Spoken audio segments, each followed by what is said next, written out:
Hola, ¿qué tal a todos? Jesús Montes de nuevo aquí. El día de hoy quiero platicarte sobre el cómo me convertí en un full stack developer. Básicamente esto es una retrospectiva de los momentos clave en mi vida como profesionista y como estudiante que me llevaron a obtener este título. Y digo retrospectiva porque en realidad para mis comienzos en el desarrollo web no tenía presente los términos full stack, front-end o back-end. Lo único que me movía en realidad era la emoción de aprender nuevas tecnologías y pasar las materias, por supuesto. La verdad es que no tenía un objetivo en mente, ni mucho menos, pero el hecho de perseguir lo que más me gustaba creo que fue de las mejores cosas que hice en varias etapas. Van a darse cuenta que la pieza clave en esta historia es curiosidad.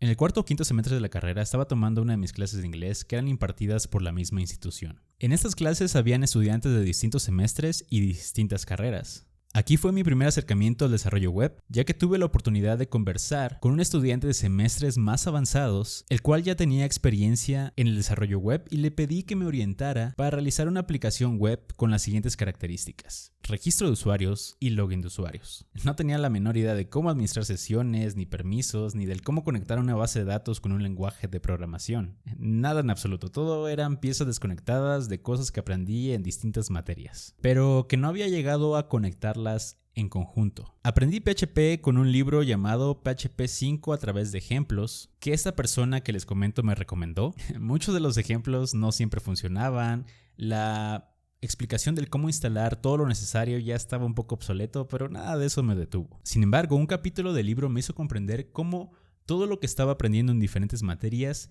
se iba juntando poco a poco. El capítulo era PHP orientado a objetos, o algo así. En ese momento todo hizo match. Tanto las materias de ingeniería de software que te enseñaban a abstraer el mundo real, como las formas normales de la materia de base de datos que te ayudaban a crear una mejor organización mantenible de los datos, como la materia de estructura de datos que te enseñaba el cómo manipular esos datos. Es curioso que hasta ese momento fue cuando entendí que el lenguaje no es lo más importante. Lo más importante es la teoría, los fundamentos que te ayudan a pensar lógicamente sobre la solución de problemas con los que te enfrentas. Los lenguajes y las tecnologías que utilices solo son una herramienta para poder aplicar esos conocimientos. Debe quedarte claro que no hay lenguajes mejores que otros, pero sí va a haber lenguajes que se van a adaptar mucho mejor a ciertas necesidades. Así bien, gracias a PHP y un poco de C#, en el 2010 obtuve mi primer empleo aún estando en la universidad, sin título y sin experiencia. Comenten abajo qué les gustaría saber sobre mi primer empleo, con gusto podría platicarles al respecto. Comencé desarrollando páginas semidinámicas para la página pública de uno de los clientes. Mucho PHP y MySQL, muy poco CSS y apenas una pizca de JavaScript. Después de un año aproximadamente me tuvieron la confianza suficiente para dejarme tocar código del proyecto más grande que tenían, que estaba escrito en C#, Windows Forms, WCF y SQL Server. Cada programador era responsable de escribir el código necesario en cada una de las capas del proyecto. En este momento quizá pienses que esto me alejó del desarrollo web, ya que era una aplicación de escritorio, pero en realidad creo que fue todo lo contrario. No hizo sino reforzar mis conocimientos del back-end en general y de programación orientada a objetos. Básicamente WCF era un Web Service SOAP y SQL Server es un motor de base de datos relacional cuyos conocimientos se pueden traducir sin problemas a cualquier otro y, por supuesto, a la web. Así estuve en tiempo hasta que por ahí del 2013 comencé a leer en varios artículos sobre un par de tecnologías que en ese momento me era difícil comprender su objetivo: AngularJS y Backbone.js. La razón de ello es que todo el JavaScript que conocía era únicamente jQuery y para lo que me servía en realidad era para obtener valores de un formulario y mandarlos al servidor, uno que otro efecto y párale de contar.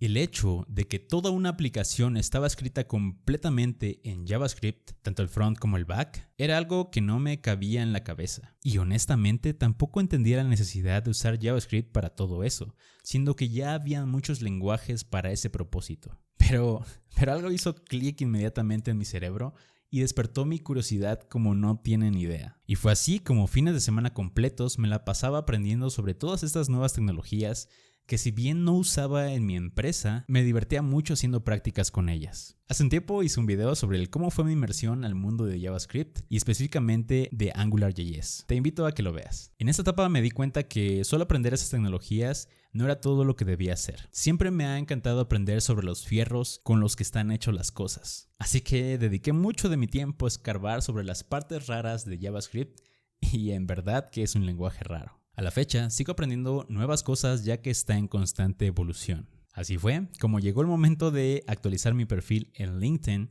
con mis nuevas habilidades y no tardó ni una semana en que me llegaran mensajes para hacer entrevistas de trabajo. La más importante de ellas fue de Amazon.com y fue para el puesto de front-end. Pasé las entrevistas y las pruebas iniciales de código, por lo que en algún momento me llegó este correo. No podía creer en verdad que algo que había aprendido únicamente en mis fines de semana, en mis tiempos libres, me estaba dando la oportunidad de viajar al extranjero para hacer entrevistas. Ni siquiera tenía una visa para viajar a Estados Unidos en ese momento. Comenta abajo qué tanto te gustaría saber sobre esta experiencia. Mientras tanto, te invito a que veas mi serie de 3 videos en donde explico a grandes rasgos cómo son los procesos de reclutamiento, al menos en mi experiencia. Los conocimientos que tenía para ese momento no fueron lo suficientes para poder pasar los exámenes en persona en Seattle, pero al contrario de decepcionarme, me abrió los ojos para darme cuenta del rumbo que estaba tomando la industria del desarrollo web y de la necesidad de seguirme preparando, de la necesidad de cambiar de empresa e incluso de ciudad. Notarán que para ese momento ya tenía experiencia en el back-end y conocimientos suficientes en el front-end, y ese mismo año, después de pasado un mes en las entrevistas en Seattle, tuve mi primera propuesta de trabajo como Full Stack Developer, en uno de los proyectos más difíciles que he tenido y que hizo crecer en buena medida mis conocimientos. Fui muy honesto desde el momento en las entrevistas con respecto a que lo que sabía de tecnologías JavaScript era únicamente de pruebas en proyectos propios y no tenía experiencia en ellos en una aplicación en producción. Eso para nada les importó porque lo que sabía era suficiente para poder desarrollar en el proyecto que ellos estaban realizando, que era completamente en JavaScript, tanto front como back. Y para esas fechas había muy pocas personas sabiendo esto. Estuvo genial cómo se cumplieron algunos pequeños sueños a través de seguir lo que más me gustaba. Me mudé de ciudad, trabajaba en un proyecto full JavaScript y el proyecto era retador. Esto me recuerda mucho la frase de Ben Lesh: comienza con lo que te divierta, comienza con curiosidad. Es importante recalcar que nunca tuve un objetivo claro al inicio y seguramente muchos de ustedes tampoco lo tienen, y eso está bien. Lo que seguía era únicamente mi pasión por la tecnología y en algún momento pude conectar los puntos hacia atrás. Seguramente a alguno de ustedes esto último le recordó una plática que dio Steve Jobs. Of course, it was impossible to connect the dots looking forward when I was in college, but it was very, very clear looking backwards 10 years later. Again, you can't connect the dots looking forward. You can only connect them looking backwards. Esta plática la vi un poco tarde, pero fue una brisa para mí porque me hizo entender que el camino que estaba siguiendo podría llegar a ser el correcto. Me sirvió mucho el separar mis objetivos en un par de etapas principales. Una de ellas se pierde un poco en la traducción: accuracy y precision. Si esto lo transportamos a un tablero de dardos, primero me enfoqué en ser un poco mejor cada vez practicando mucho, y una vez que entendí mejor el juego, fue cuando entonces traté de apuntarle al centro, que en mi caso fue ser un full stack developer en tecnologías JavaScript. Espero que este video haya sido de tu agrado y nos vemos en los próximos. Bye.